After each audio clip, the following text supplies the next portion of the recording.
So if you watch this video right here, I share the story of how I became a professional writer. And for those of you that are new to this channel, I have been a professional writer since 2017. I started out as a freelance writer and then moved into a full-time job at a marketing agency. And currently, I work in the biotech industry as a medical communications professional, and writing is a big part of my job. Now, if you watch another video that I did, on becoming a better writer and how to just improve your writing, I talk about writing every day. And this particular habit has been super helpful to me as I have built my writing career from somebody who had never written articles at all to where I am, as a very well-paid professional writer, as somebody that has authored multiple books. And so in today's video, I'm going to be sharing with you how you can build that habit of writing between 1,000 and 3,000 words every single day. Now, why did I choose 1,000 words? I chose 1,000 words because it's a nice round number. I myself write between 1,000 to 3,000 words on a daily basis. And that could be between my job as a writer. It could be that I'm writing words for my novel. It could be that I'm writing content for my businesses, right? And so in between all of these, I write anywhere between 1,000, 3,000, 4,000 words per day. So tip number one is this, that you need to be an ongoing researcher, okay? You need to be an ongoing researcher. You cannot pull out of an empty well. If your well is not filled up, you can try everything that you want, but you're not going to be very productive.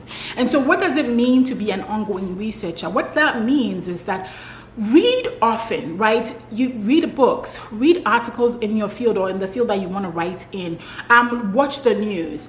And sometimes don't do this just as a way to study, right? Just do it as a casual part of your day, right? And so as a casual part of my day, I may go on a website like Contently and just read a case study that they have up. I'm not going to use that case study for anything, but as I'm reading, if there's a statistic or there's a piece of data or there is something that catches my eye, that's something that I can capture into maybe a Google document or maybe Notion, or maybe I'll bookmark that page so that when one day I'm writing and that becomes necessary for me to pull from, I know where to find that. So by being an ongoing researcher, an ongoing learner, I continually fill my well. And this is where I can pull ideas from when I sit down to write.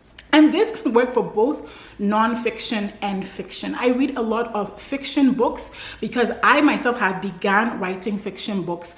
And as I read, I look at the style in which they're writing. I look at the topics they're writing about. Sometimes they're writing about a social issue, And so as I pull on how do they weave what they wanted to share within that story, it helps me not just improve my writing, but it also plants seeds and ideas in my head so that when I sit down to write, I can pull from those ideas. The second tip is to write without editing.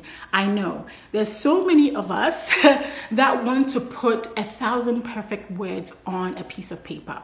But here is the reality. You can edit 1,000 imperfect words. You cannot edit a blank page. So one of the things I do, and even I sometimes struggle with this because I'm always tempted to backtrack and try to correct things, is I'll just write what comes to me, right? I'll just keep typing. Yes, there are typos. Yes, the grammar is wrong. I'm still typing, right? And then when I've written how many ever words I want to write, or I've written a page or whatever, I can go back and read what I have and edit it. Because what that does is that then I would have just kind of vomited on the page, right? That's not a very nice visual, but I would have just put my words on a page, right? And by putting my words on a page, now I have something to work from. And so from that, I can then edit things out. I can add things in. I can make it better. I can use stronger verbs. I can use stronger words. And then I would have, met that goal of writing 1,000 or more words per day. So train yourself. It's not easy. I promise it's not easy. Train yourself to write without editing. And also I find that writing like you speak is so helpful. Now, of course, sometimes writing the way you speak is not completely possible, but just imagine if you were having a conversation with somebody, how would you be talking to them, right? Write like that first. And then as you go back to edit, you can make it look a little bit more formal if it needs to be in a formal setting. Tip number 3 is to use a timer when you're writing. I love timers. I love timers. You know something, a lot of people use like time blocking and all these other things, and I'm not very good at that, at time blocking, even though I've tried it in the past. So what I do practically is on my cell phone, on my iPad, or in my internet browser, I have apps, right? So on my phone, it's simply the iPhone clock app. I will set a timer for 45 minutes. And during that 45-minute time span, I shut off all distractions. I try not to pay attention to anything else. And then I just focus on writing. So within that 45 minutes, usually within 45 minutes, I'm able to do around 750 to 1,000 words, right? That's usually my time frame for doing those 1,000 imperfect words. And then, of course, after the timer goes off, I get up and do other things. And then later on, I can come sit down and then edit, refine what it is that I have written. So use timers. I promise they are so helpful. One timer I'm going to recommend to you is a timer called Forest. It's not just a timer, it's also a way for you to block distractions, which is another tip I'm going to add here. Is if you have so many websites or things open on your computer desktop, you can really get distracted. So one of the things I do is I'll shut off social media, right?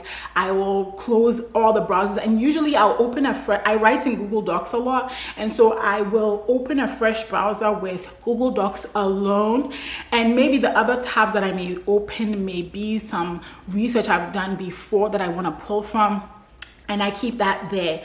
But then this Chrome extension called Forest, what it will do is you can actually put in websites you don't want to navigate to as you write. So, you know, as you're writing, sometimes your brain is like, go on YouTube, go on YouTube, go on YouTube, right? And then you go to YouTube. Well, what Forest will do is it will block your access to YouTube and tell you, hey, you're still writing, don't do this. And it also acts as a timer. So within that 30-minute span or 45-minute span or whatever span that you set for yourself. And I encourage you not to set too long of a span of time, because when you do that, you get discouraged easily. So I find that working in those short bursts of 30 minutes, 45 minutes, an hour tops is usually helpful in helping me just like focus for that short amount of time and be productive. Something that's also helpful, since we're talking about 1,000 words per day, is to track your word count. I use Grammarly. Now, I don't even intentionally use Grammarly. I use Grammarly as a way to check my grammar and check spellings and things like that when I write. It's not a perfect tool, but it's super helpful. But one of the things that Grammarly does, this really fun thing, is that it tracks how many words that it checked for you and then gives you like a weekly update. So it's like a fun little exercise that I do sometimes, sort of track how many words roughly I may have been able to put out. Sometimes the numbers are a little off because Grammarly will also count, you know, a document you may have opened that you didn't necessarily write, but it still checked the grammar for you, right? And it's super motivating to see those numbers that, wow, like this many words, I was able to work and put out this many words or somewhere close in that range. But there are several tools out there that you can use to track your word count, and it's motivating to see it build up. And so if you use Google Docs actually has a word count tool that you can use to check your word counts on a daily basis. You can also use, I heard about this website, I haven't used it yet. I think it's 750words.com. I'll leave the link somewhere. And you can write, it helps you build that daily writing habit by helping you track those 750 words, which is, I think is pretty cool.